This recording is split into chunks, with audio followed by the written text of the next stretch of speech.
بسم اللہ الرحمن الرحیم۔ شروع اللہ کے نام سے جو بڑا مہربان اور نہایت ہی رحم کرنے والا ہے۔ تمام حضرات درود پاک پڑھیے۔ اللہم صلی علی محمد وعلی آل محمد کما صلیت علی ابراہیم وعلی آل ابراہیم انکا حمید مجید۔ اللہم بارک علی محمد وعلی آل محمد کما بارکت علی ابراہیم وعلی آل ابراہیم انکا حمید مجید۔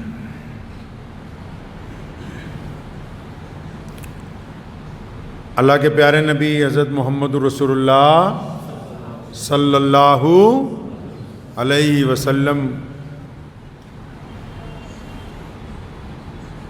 نے پوری کائنات کے انسانوں کے لیے دین اسلام کی شکل میں ایک بہترین زندگی گزارنے کا نظام عطا فرمایا۔ نبی علیہ الصلوۃ والسلام نے انسانی زندگی کے تمام گوشوں کے اوپر، تمام شعبوں پر روشنی ڈالی اور پھر ان کو عملی طور پر کر کے دکھایا۔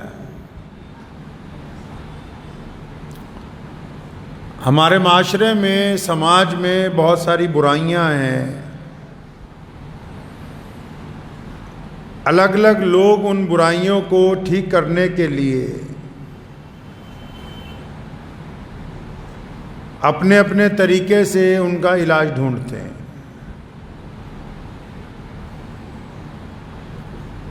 بہت سارے لوگ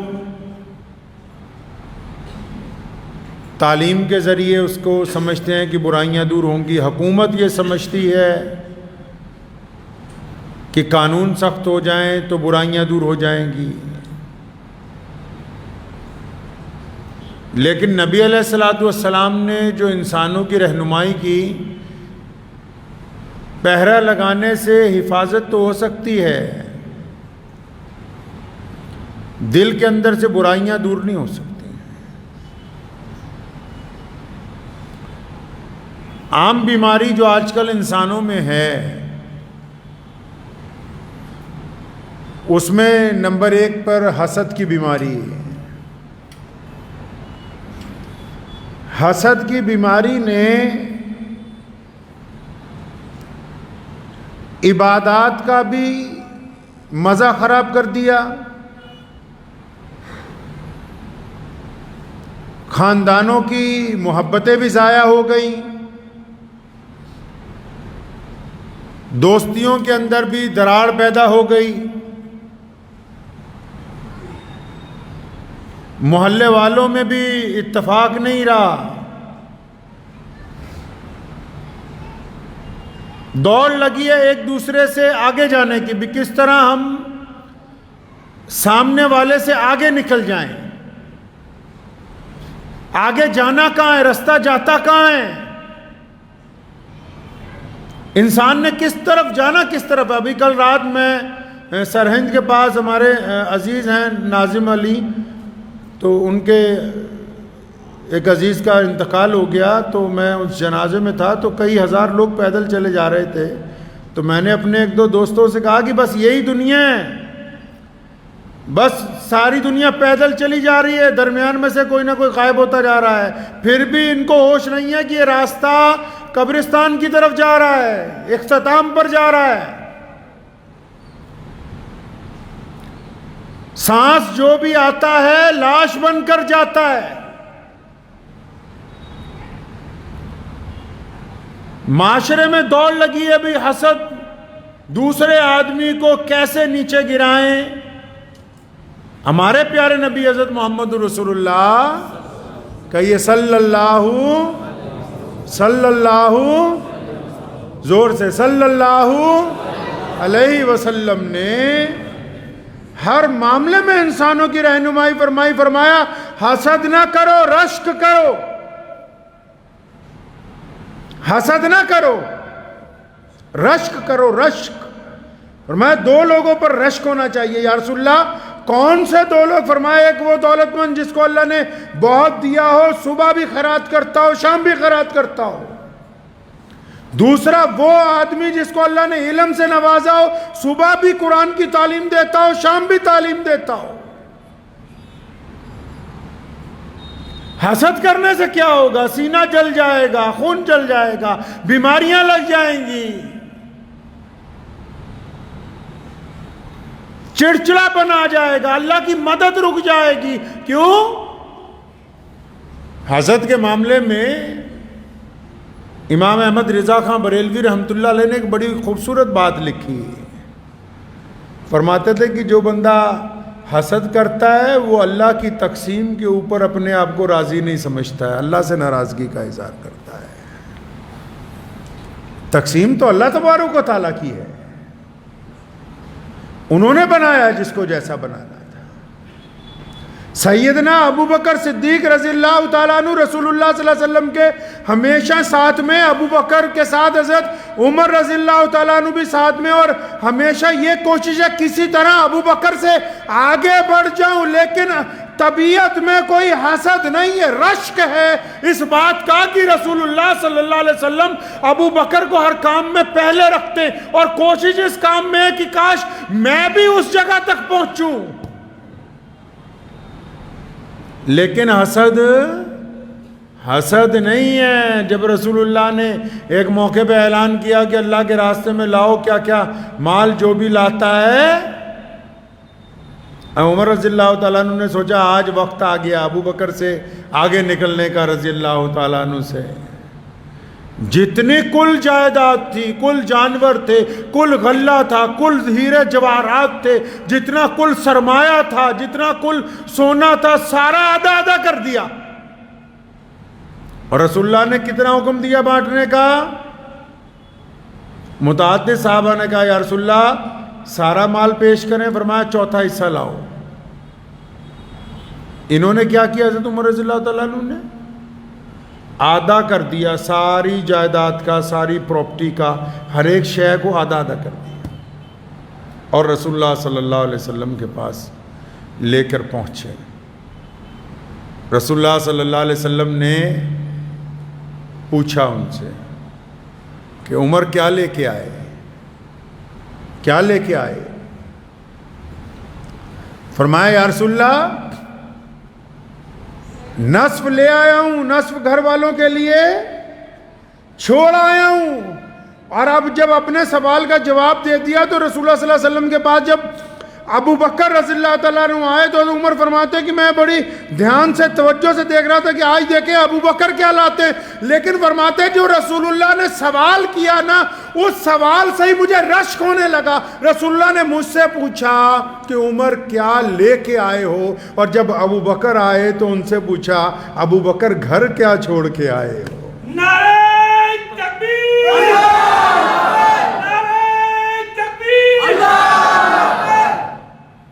یہ رشک کی بات ہے۔ کیوں؟ کیونکہ ابو بکر جب گھر سے چلے سارا مال، ساری دولت، سارے جواہرات، تمام جانور، تمام غلہ، حتیٰ کہ بدن کے کپڑے اتار کے تاج کا لباس پہن لیا کہ میرے رسول کریم صلی اللہ علیہ وسلم نے مجھ سے کچھ مانگا ہے، سارا کا سارا اللہ تبارک و تعالیٰ کے راستے کے اندر رسول اللہ صلی اللہ علیہ وسلم کی خدمت میں پیش کر دیا۔ رسول اللہ صلی اللہ علیہ وسلم نے تبھی پوچھا تھا ابو بکر کیا لے کے گھر کیا چھوڑ کے آئے ہو؟ تو قربان جاؤں سیدنا ابو بکر صدیق رضی اللہ تعالیٰ عنہ پہ، فرمایا یا رسول اللہ گھر والوں کے لیے اللہ اور اس کے رسول صلی اللہ علیہ وسلم کو چھوڑ کے آیا۔ یہ رشک کی باتیں، اور جو رشک کرتے ہیں سیدنا عمر رضی اللہ تعالیٰ عنہ رشک کرتے تھے ابو بکر کی ذات پر، اور پھر رشک کرنے والوں کو اتنا بڑا درجہ ملا کہ جب ابو بکر دنیا چھوڑ کے جانے لگے تو اپنی جگہ خلیفہ عمر فاروق کو بنایا، اور رسول اللہ صلی اللہ علیہ وسلم کو اتنا ناز تھا، فرمایا کوئی نبی ہو نہیں سکتا میرے بعد، لیکن فرمایا اگر کوئی ہوتا تو عمر بن خطاب ہوتے۔ یہ رشک کی باتیں ہم لوگوں نے لوگوں کو کیا دے رہے ہیں؟ ہم معاشرے میں لوگوں کو کیا بانٹ رہے ہیں؟ ہم گھروں کے اندر کیا کر رہے ہیں؟ جی کبھی سوچا ہے آپ نے کہ رسول اللہ صلی اللہ علیہ وسلم نے کیسے سوچنے کا حکم دیا؟ صرف رسول اللہ نے نماز پڑھنے کے لیے نہیں کہا، زکوٰۃ دینے کے لیے نہیں کہا، داڑھی رکھنے کے لیے نہیں کہا، حج کرنے کے، اس کے علاوہ بھی رسول اللہ نے قدم قدم پر امت کی رہنمائی کی۔ کبھی جا کر ان مولویوں سے یہ پوچھو کہ رسول اللہ نے اپنی سوچ کیسی رکھنے کے لیے کہا ہے، تو متعدد واقعات ملیں گے، متعدد احادیث ملیں گی کہ رسول اللہ صلی اللہ علیہ وسلم چاہتے ہیں کہ انسانوں کی سوچ پازیٹیو ہو جائے، انسانوں کی سوچ مثبت ہو جائے، انسانوں کی سوچ اچھی ہو جائے۔ ہماری سوچ کیسی ہے جی؟ دل پہ ہاتھ رکھ کے بتاؤ۔ گھر میں بیٹھے ہیں، بچے بھی آپ کے پاس بیٹھے ہوتے ہیں، اگر وہ کسی رشتہ دار کی بات کریں گے آپ فوراً کہتے ہیں وہ چور ہے، کسی لیڈر کی بات کریں گے آپ کہتے ہیں ڈاکو ہے، کسی ولی کی بات کہتے ہیں آپ کہتے ہیں بے ایمان ہے۔ آپ اپنی آنے والی نسل کو سمجھا کیا رہے ہیں کہ یہ سارا معاشرہ ہی چوروں ڈاکوؤں بدماشوں کا ہے؟ آپ علماء کی بات کر لیں تو ان پر تنقید ہے، آپ دنیا داروں کی بات کر لیں ان پر تنقید ہے، آپ سیاستدانوں کی بات کر لیں ان پر تنقید ہے۔ آپ آنے والی نسل کو کیا پیغام دینا چاہتے ہیں؟ آپ کے بچوں کے سامنے آپ کے بھائیوں کی بات ہوتی ہے تو آپ اپنے بھائیوں کو ڈاکو بتاتے ہو، تمہارے بچوں کے سامنے تمہاری بہنوں کی بات ہوتی ہے تم انہیں بے ایمان بتاتے ہو، تمہارے بچوں کے سامنے تمہارے پڑوسیوں کی بات ہوتی ہے تم انہیں بے ایمان بتاتے ہو۔ کس لیے اپنے رشتہ داروں کو، دوستوں کو، پڑوسیوں کو، یاروں کو، لوگوں کو کیوں اس طرح کہتے ہو بھائی؟ کیوں؟ تاکہ دل میں حسد ہے کہ جس جگہ یہ ہے تو یہ کیوں ہے، میں وہاں پہ کیوں نہیں پہنچا؟ اور کیا وجہ ہے بھائی؟ اس کے علاوہ اور کیا وجہ کیا ہے حسد کی؟ حسد کی بنیاد ہی یہی ہے کہ بندہ دوسرے آدمی کو ایک اعلیٰ مقام پر دیکھ کے دل میں جلتا رہتا ہے کہ یہ کیسے اس مقام تک پہنچ گیا، میں ہونا چاہیے تھا، اور پھر پوری طاقت لگاتا ہے کہ کسی طرح اس کو گرا دوں۔ اللہ فرماتے ہیں وَتُعِزُّ مَن تَشَاءُ وَتُذِلُّ مَن تَشَاءُ، کی عزت اور ذلت تو کیا فرمایا؟ عزت اور ذلت تو اللہ فرماتے ہیں ہم دیتے ہیں، تم کون ہوتے ہو اس کا فیصلہ کرنے والے؟ رسول اللہ صلی اللہ علیہ وسلم نے فرمایا نا حدیث شریف میں، فرمایا جو اپنے بھائی کی، اس کو آگے جتنی مرضی اس کی تفسیر کر لیجئے، جو اپنے بھائی کی، اپنے دوست کی، اپنے عزیز کی، اپنے اقارب کی، اپنے بیپارک ساتھی کی، اپنے یار کی ایسی جگہ بے عزتی کرتا ہے جہاں لوگ اس کی عزت کرتے ہیں، بے عزتی تو ہوگی نہیں لیکن کوشش پوری کرتا ہے، ایسی جگہ بے عزتی کرتا ہے جہاں اس کی عزت ہے، تو نبی علیہ الصلوۃ والسلام نے فرمایا پھر اللہ تعالیٰ بھی اس کی ایسی جگہ بے عزتی کا انتظام کر دیتے ہیں جہاں اس کی پہلے بڑی عزت ہوتی ہے، ایسی جگہ انتظام ہو جاتا ہے اس کا جہاں اس کی بڑی عزت ہوتی ہے۔ یہ تو یہ سوچ کے کرتا ہے کہ میں اس کی بے عزتی کرنے جا رہا ہوں، اس کو یہ نہیں پتا خود اپنے لیے دھوکہ، بے ایمانی، حسد، کینہ ایک ایسے گناہ ہیں جو گھوم پھر کے ان کا یو ٹرن لگا ہوا ہے، یہ آئیں گے واپس، جائیں گے نہیں کہیں، یہ واپس پہنچیں گے بندے تک۔ حسد کی بیماری نے اس حد تک ہمیں نیچے گرایا، اس حد تک نیچے گرایا کہ ہم لوگوں نے حسد کے چکر میں اپنی عزت نفس کا، عزت نفس سمجھتے ہو اپنی ڈگنیٹی کا، اپنے آتم سمان کا سودا کیا ہے۔ ہم اپنا ضمیر بیچ دیتے ہیں۔ نیا موبائل مارکیٹ میں آتا ہے 2-3 دن میں ہی شارٹ ہو جاتا ہے، کیوں؟ ایک بندہ خریدتا ہے، دوست یار سوچتے ہیں میرے ہاتھ میں بھی یہی والا ہونا چاہیے، رشتہ دار کہتے ہیں ہمیں بھی یہی گاڑی چاہیے جو اس کے پاس ہے۔ پھر کیا کرتے ہیں؟ پھر لوگوں کے سامنے ہاتھ پھیلاتے ہیں، ادھار مانگتے ہیں، بے ایمانیاں کرتے ہیں، ٹھگیاں مارتے ہیں، دھوکہ دیتے ہیں، اپنی غیرت کا سودا کرتے ہیں۔ اور جب بندہ اپنی غیرت کا سودا کر لیتا ہے تو پھر اس میں وہ بات ہی نہیں رہتی جو اہل ایمان میں اللہ تعالیٰ نے عطا فرمائی.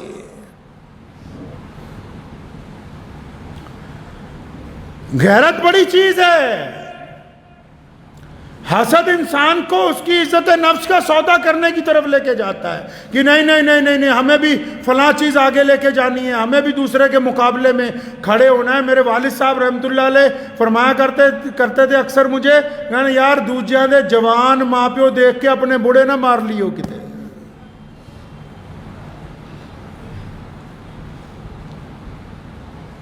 دوسروں کو آگے دیکھ کے وہ بھی مت کھو دو جو تمہارے پاس ہے, اس کو بھی ضائع کر دو تم.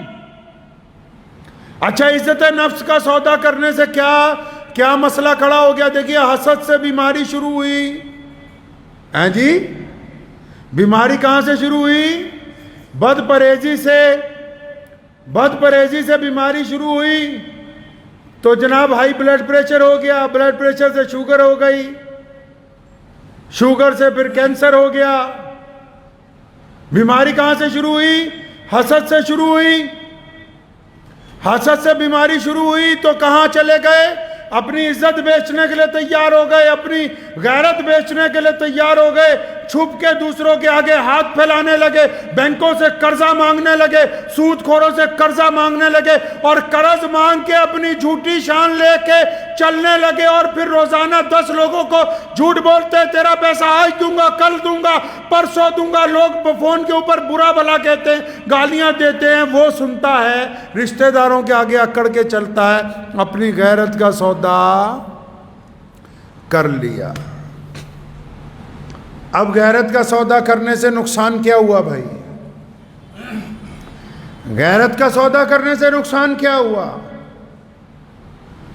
آنکھوں میں بے حیائی آ گئی, آنکھوں میں بے حیائی آ گئی, دل میں سے اللہ کا خوف نکل گیا باہر, سیاہ ہو گیا دل, کالا ہو گیا. گناہوں کی وجہ سے اب احساس نہیں ہوتا. مومن بندہ اس وقت تک مومن ہے, لکھ لیجئے اس بات کو دل کی تختی پہ. اگر کوئی بندہ یہ سمجھتا ہے کہ میں کب تک مومن ہوں, اگر گناہ کرنے کے بعد, گناہ کے بعد میں کہہ رہا ہوں, میرے لفظ پہ غور کیجئے, اگر گناہ کرنے کے بعد اس کے دل میں ندامت پیدا ہوتی ہے, اگر گناہ کرنے کے بعد شرم محسوس کرتا ہے, اگر گناہ کرنے کے بعد اس کو شرمندگی ہوتی ہے, 4 لوگوں کے بیچ میں بیٹھ کے بھی, جبکہ ان لوگوں کو نہیں پتا کہ یہ زناکار ہے, ان لوگوں کو نہیں پتا کہ اس نے چوری کی ہے, اس کے باوجود یہ دل میں شرمندہ ہوتا ہے, تو اس کا مطلب ابھی بھی ایمان باقی ہے, یہ واپس اللہ کی طرف رجوع کرے گا. لیکن جب اپنے گناہ پہ ہٹ دھرمی کرتا ہے تو اس کا مطلب دل سیاہ ہو چکا ہے, دل سیاہ ہو گیا. حسد نے اس مقام تک پہنچا دیا. آج کل تو کچھ لوگ بیچارے آتے جاتے ہی اس لیے ہیں کہ چلو 2 چگلیاں کریں گے, 2 سنیں گے, 2 سنائیں گے. قرآن پاک نے کہا نا, وَيْلٌ لِّكُلِّ ہُمَزَةٍ لُمَزَةٍ, فرمایا ویل اور تباہی ہے ان لوگوں کے لیے جو دوسروں کے عیب تلاش کرتے پھرتے ہیں, پھر ان کو دوسروں کو بتاتے پھرتے ہیں. اللہ فرماتے ہیں نار اللہ الموقدہ, فرمایا میں اپنے ہاتھ سے ایسی آگ جلاؤں گا جس میں ان کو سزا دی جائے گی. پھر ان کو پوچھوں گا کہ ہاں آپ بتاؤ, دوسروں کا دل جلاتے تھے, آج تمہارا دل جل رہا ہے تو کیسا محسوس ہوتا ہے؟ تو کیا نقصان ہوا جی؟ حسد نے ہماری غیرت بیچ دی. کیا بیچ دی؟ غیرت بیچ دی. یہ کلا صرف مسلمانوں کے نہیں کہہ رہا میں, پوری دنیا کے انسانوں کو محمد رسول اللہ نے سبق پڑھایا ہے. حسد نے ہماری غیرت بیچ دی, ڈگنیٹی بک گئی, آتم سمان کا سودا کر لیا. سودا کرنے کے بعد اب جگہ جگہ سمجھوتے کرنے پڑتے ہیں. کوئی بے ایمان کہتا ہے کہ میری بات اس طرح مانو, چپ رہنا پڑتا ہے. کوئی غیر شرعی کام کرنے کے لیے کہے, چپ رہنا پڑتا ہے. کیوں؟ کیونکہ ہم نے اپنے ضمیر کا سودا کیا ہے نا بھائی. ضمیر کا سودا سب سے خطرناک سودا ہے, اور ضمیر جب تک زندہ ہے تب تک انسان زندہ ہے.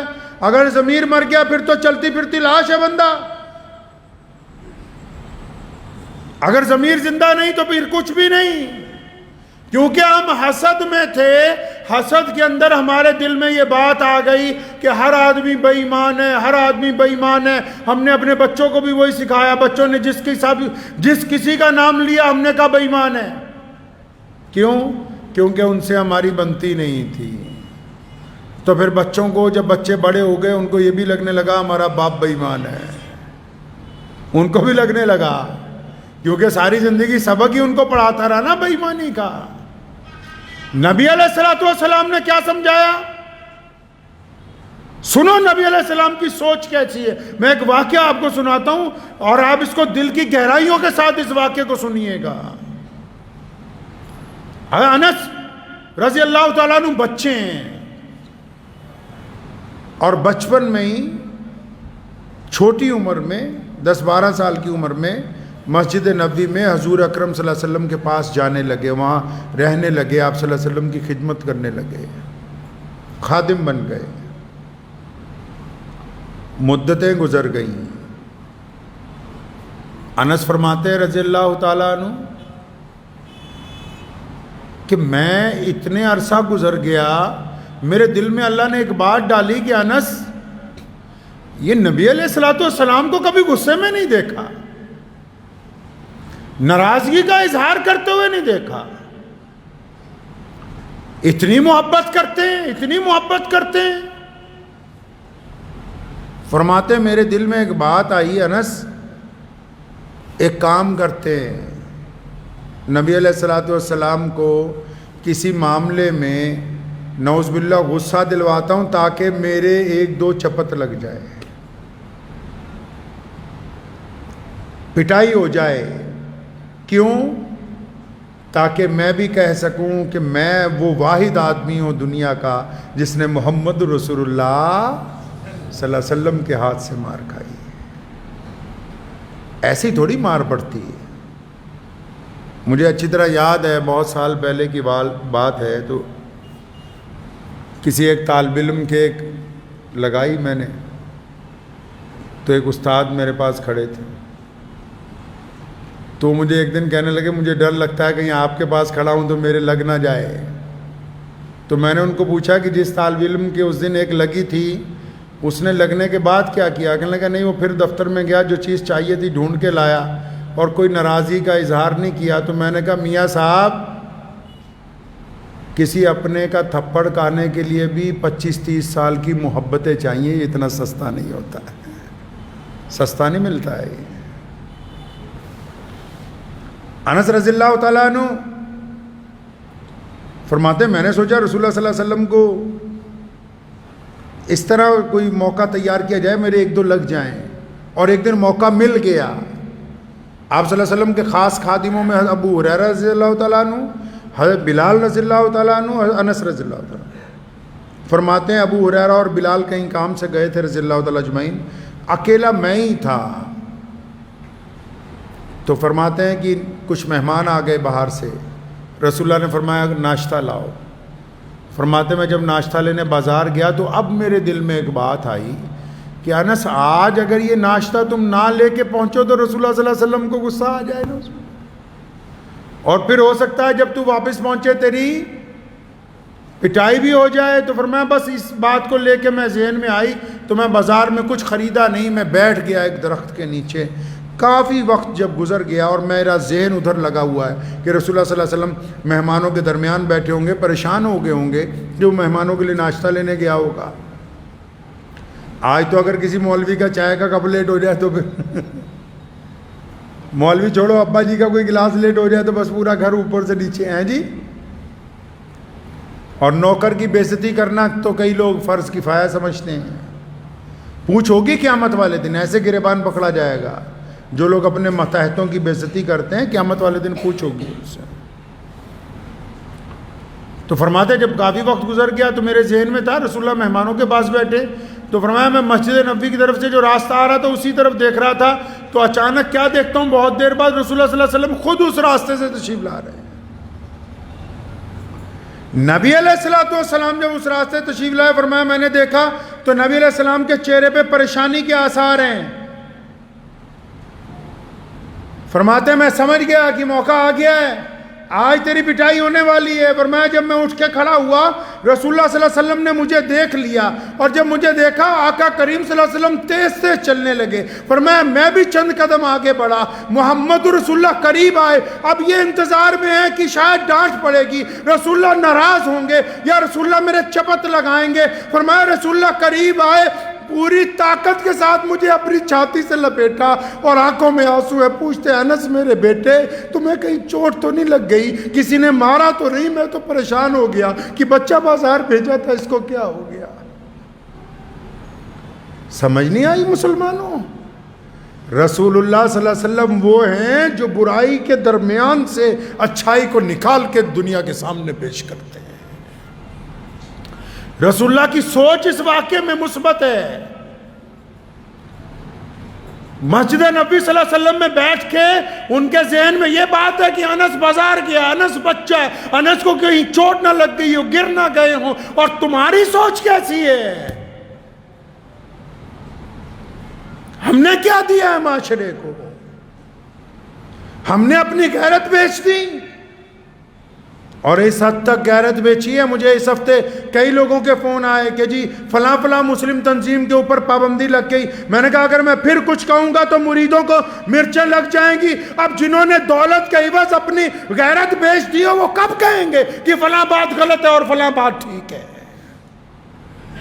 علامہ اقبال کو کہا ان کے بیٹے نے, جاوید نے, لندن سے چٹھی لکھی کہ پیسے ختم ہو گئے, آپ دیر سے آئیں گے. انگلینڈ میں پڑھتا تھا, علامہ اقبال جایا کرتے تھے انگلینڈ. فرمایا ابا آپ کا نام لے کے ادھار مانگ لوں. چٹھی کے جواب میں نظم لکھ کے بھیج دی. فرمایا خودی نہ بیچ غریبی میں نام پیدا کر.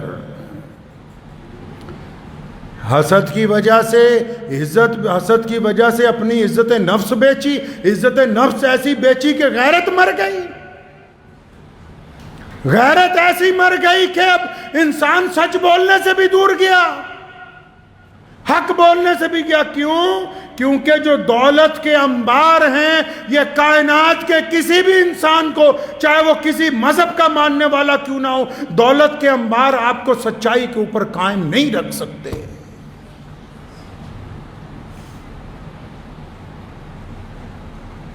حضرت خالد بن ولید رضی اللہ تعالیٰ عنہ مسلمانوں کے جرنیل تھے. جس دن کیسر و کسریٰ کا محل فتح کیا, اتنا سامان نکلا, ہیرے جواہرات, قالین, فرنیچر, اتنا سامان نکلا کہ پہاڑ بن گیا پورا. جرنیل تھے, موقع پہ پہنچے تو کیونکہ سارا غنیمت کا مال تقسیم ہوتا تھا, پھر جاتا تھا دارالحکومت تک, تو کئی لوگ جو اسسٹنٹ تھے ان کے وہ سوچ رہے تھے کہ اب ان کی تقسیم ہونی ہے اور پھر یہ بھیجا جانا ہے. خالد بن ولید نے تمام مال کو دیکھا, اوہو اللہ اکبر, یہ اتنا زیادہ ہے کہ پہاڑ بن گیا. فرمایا تارکول منگاؤ, تیل منگواؤ. تیل منگوایا گیا. فرمایا سارے پہ چھڑک کے آگ لگا دو. اس مال نے ہی فرعون کو اپنے آپ کو خدائی کا دعویٰ کرنے کے اوپر مجبور کیا ہے. کس مال و دولت کی بات کرتے ہیں؟ یہ حسد نے غیرت بکوا دی. غیرت کہاں لے گئی ہمیں؟ جو غیرت بکی, کیا لیا ہم نے غیرت بیچ کے؟ ہم نے غیرت بیچ کے بہترین آسائش کا سامان لیا, بستر لیے, اعلیٰ ترین گاڑیاں خریدیں, بہترین گھر بنائے, لیکن اپنے ضمیر کا سودا کر دیا. اور ضمیر کا سودا کرنے سے کیا ہوا کہ جب کسی کو کوئی تکلیف ہوئی, کوئی رنج ہوئی, کوئی پریشانی ہوئی, تو پھر ہماری اس آرائش نے, آرام پرستی نے اس طرف ہم کو دیکھنے ہی نہیں دیا, اس تکلیف کی طرف. میاں صاحب سارا قصور صرف رہبروں کا نہیں ہوتا ہے. جو لوگ ان کی تقلید کرتے ہیں ان کا بھی بیچ میں شامل ہے. پٹیالہ کی ایک ریاست ہے, انگریز کے دور میں جو ہمارا پٹیالہ شہر ہے, وہاں ایک سردار جی گزرے, بابا کھڑک سنگھ. کئی بڑے بڑے گاؤں تھے ان کے, وہ سرپنچ تھے, تو مہاراجہ پٹیالہ کے رشتہ دار بھی تھے وہ. تو اچانک ایک دن راجا کے پاس پہنچے، کہتے یار مجھے سیشن جج لگوا دو. تو اس دور میں تو انگریز کی سرکار تھی، تو انہوں نے کہا راجا کے رشتہ دار تھے، انہیں چٹھی لکھتی کہ لگا دو. تو چٹھی جاتی تھی وائسرائے کے پاس، انگریز کی حکومت تھی. جب وہ چٹھی لے کے وائسرائے کے پاس پہنچے تو اس نے پوچھا کتنا پڑھے ہو؟ میں پڑھا لکھا تو کچھ ہے نہیں ہے، سیشن جج لگانا تجھے. تو وائسرائے نے سوچا راجے کو کیوں ناراض کرنا ہے، آپا کیوں وہاں جانا ہے. تو راجے اس نے وائسرائے نے بھی دستخط کر دیے، جج لگ گئے جناب. پہلا مقدمہ قتل کا آ گیا، ایک عورت کے خامد کے قتل کا. جج نے ساری بات سنی، عورت کی بھی سنی، ان چاروں کی بھی سنی.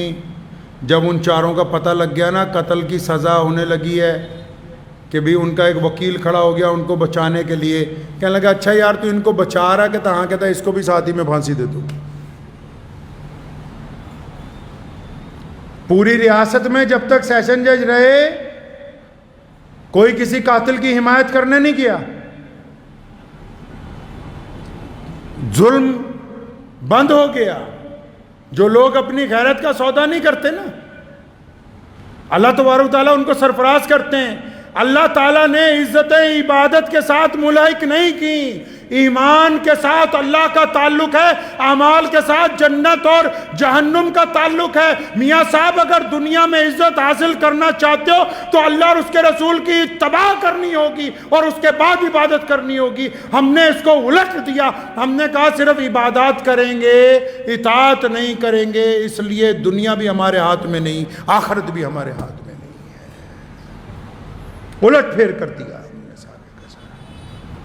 اس بات کو ذہن نشین کر لیں، معاشرے کو گندہ نہ کریں، سماج کو گندلا نہ کرنے کی کوشش کریں. اگر اسلام نے کہا ہے آپ کسی کی اچھائی بیان نہیں کر سکتے تو برائی بھی نہ کریں. اپنے آنے والی نسلوں کے ذہن کو مثبت بنائیں. یہ کیا بات ہوئی جس کا ذکر ہوا اس کو کہہ دیا کہ یہ گندہ ہے، بس اس لیے کہ آپ کی اس سے بنتی نہیں.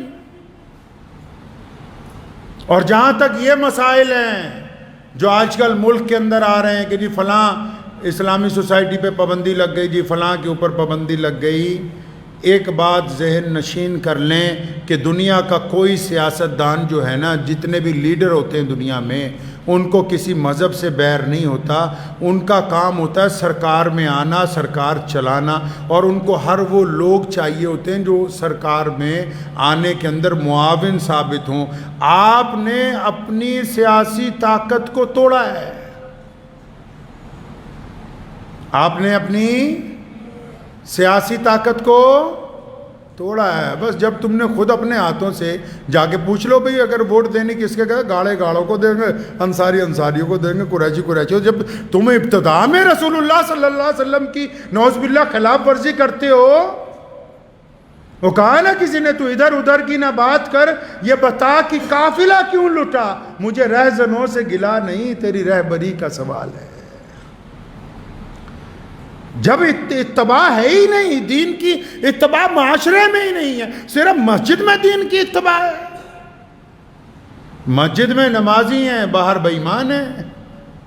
مسجد میں نمازی، باہر سود خور. دوگلا پن جو ہے اللہ اور اس کے رسول کو پسند نہیں ہے. اس لیے اپنی غیرت نہ بیچیں، اور اگر غیرت نہیں بیچنی تو حسد کرنا چھوڑیں، رشک کرنا شروع کریں، تلقین کرنا شروع کریں، اس راستے پہ چلنا شروع کریں جو راستہ ترقی کا ہے. اس راستے پہ چلیں جس میں اللہ اور اس کے رسول کی اطاعت ہے، اس کی فرما برداری ہے، جس میں عزتیں چھپی ہوئی ہیں. ہر بات پر اپنا قصور دوسروں کے سر منڈنے کی کوشش نہ کیجئے. مجھے کئی لوگوں نے کہا کہ فلاں معاملے میں بیان دینا چاہیے. میں کہا جو ایک دو لوگ بیان دے رہے ہیں وہ بھی اس لیے دے رہے ہیں کہ بس سوشل میڈیا کا پیٹ بھر دیں. اگر یہ دیانتدار ہوتے، ایماندار ہوتے تو اپنے لوگوں کو یہ نہ کہتے کہ تمہاری نمائندگی ویدھان سبھا میں چاہیے، تمہاری نمائندگی پارلیمنٹ میں ہونی چاہیے. یہ دیانتدار نہیں ہے یار. انہوں نے اپنی غیرت کا سودا کیا ہے، اور جن لوگوں نے غیرت کا سودا کیا وہ عزت کی بات کر نہیں سکتے.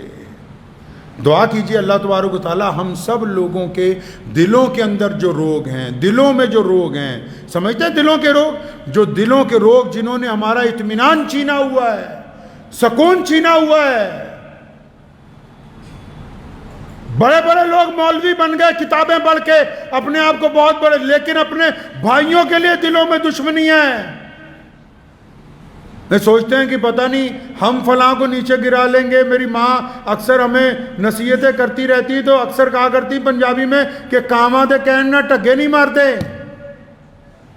کوا جو ہوتا ہے نا وہ سوچتا رہتا ہے کہ فلاں جھوٹا بھینس مر جائے تو میں اس کا گوشت کھاؤں گا، اس کے کہنے سے جانور ہلاک نہیں ہوتے۔ آپ امید لگائے بیٹھے ہیں کہ فلاں برباد ہو جائے، فلاں رشتہ دار کا نقصان ہو جائے، فلاں کا ہو جائے، آپ کے بس کی بات نہیں ہے۔ یہ اللہ تبارک و تعالیٰ کے فیصلے۔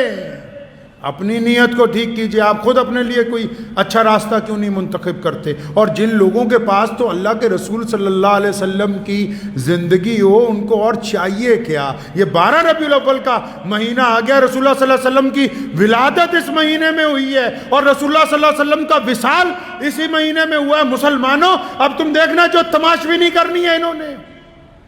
آدھے یہ کہیں گے کہ وہ کافر ہیں، آدھے یہ کہیں گے کہ یہ کافر ہیں۔ ان دونوں میں سے رسول اللہ صلی اللہ علیہ وسلم کی بات کوئی نہیں کرے گا۔ کوئی یہ نہیں بتائے گا رسول اللہ صلی اللہ علیہ وسلم چلتے کیسے تھے، بات کیسے کرتے تھے، دیکھتے کیسے تھے، اٹھتے کیسے تھے، بیٹھتے کیسے تھے، کاروبار کیسے کرتے تھے، بیویوں کے ساتھ کیا معاملہ تھا، بچوں کے ساتھ کیسے ہنستے تھے، مسجد نبوی کی تعمیر کیسے کی، میدان بدر میں کیا کیا، احد میں کیا کیا، حجۃ الوداع کے اندر کیا کیا، رمضان کے اندر سحریاں کیسی تھیں، افطاریاں۔ بس یہ بات نہیں ہونی۔ آدھوں نے ناچ ناچ کے کہنا ہے کہ یہ کافر ہیں، اور آدھے بیٹھ کے کہیں گے کہ اب جب تم آپس میں ہی کافر کافر کھیل رہے ہو، پھر کس سے گلا ہے؟ مجھ کو تو گلا تجھ سے ہے، یورپ سے۔ علامہ اقبال نے کہا نا، مجھ کو تو گلا تجھ سے ہے، یورپ سے نہیں ہے۔ یورپ کی غلامی پہ رضا مند ہوا تو، یورپ کی غلامی پہ رضا مند ہوا تو، مجھ کو تو گلا تجھ سے ہے، یورپ سے نہیں ہے۔ وآخر دعوانا ان الحمدللہ رب العالمین۔